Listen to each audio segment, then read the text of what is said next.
কথা মনে পড়ছে, অনেক বেশি মনে পড়ছে।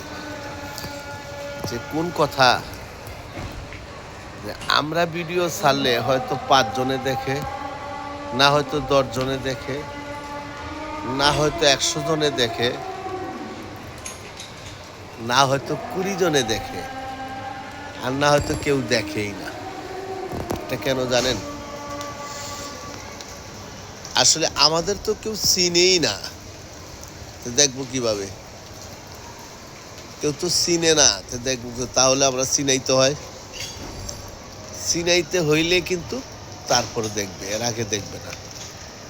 তো অবশ্যই আমরা একজন আরেকজনের ভিডিওতে কমেন্ট করব, লাইক করব, তাহলে হয়তো আপনারটাও আমি চিনবো, আমারটাও আপনি চিনবেন।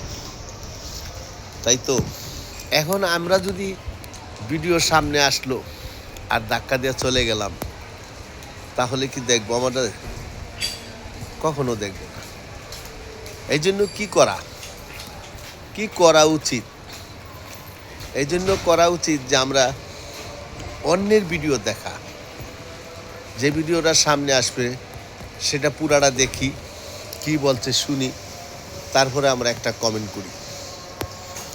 কমেন্ট করে ওনাকে আমরা একটা ভালোবাসা দিই, ওনাকে একটা লাইক করে দিই, আমাদেরকেও উনি এইভাবেই লাইক করে দিবে। এইভাবেই হয়তো পরিচয় হয়। আল্লাহ তো কেউ চিনবে না, আমাদেরকে চিনবে? কেউ আমাদেরকে চিনবে না। চিনতে গেলে কিন্তু পরিচিতি বাড়াইতে হবে। আসুন আমরা সবাই সবার ভিডিও দেখি, সবাই সবার ভিডিও দেখে একটা সুন্দর কমেন্ট করি, অন্য আমাদেরকে চিনুক, আমরাও অন্যজনরে চিনি। হয়তো একদিন আমরা সফল হইতে পারি। কিন্তু যদি হিংসা করেন তাহলে চলবে না। দেখেন, ফেসবুকে এখন পয়সা দিতেছে না, টাকা দিতেছে না, ডলার দিতেছে না। এখন কিন্তু অনেক কন্টেন্ট ক্রিয়েটর চলে গেছে, এখানে আর কাজ করবে না। কিন্তু যখন আবার টাকা দিবে, টাকা বাড়াবে, তখন তো সবাইই দেখবে। তাই তো দুঃখের বেলায় যে থাকে, সুখের বেলায় সেই থাকতে হবে। এটি হচ্ছে ফেসবুকের গাইডলাইন। তো আমার কথা হলো এইটাই, যে আমরা একজনের সাথে আরেকজন পরিস্থিতি বাড়াইলে অবশ্যই আমাদের সবাইকে সবাই চিনবে। পরিস্থিতি না বাড়াইলে কেউ চিনবে না। বেশি বেশি করে কমেন্ট করব, তাহলে আমাদেরকে চিনবে।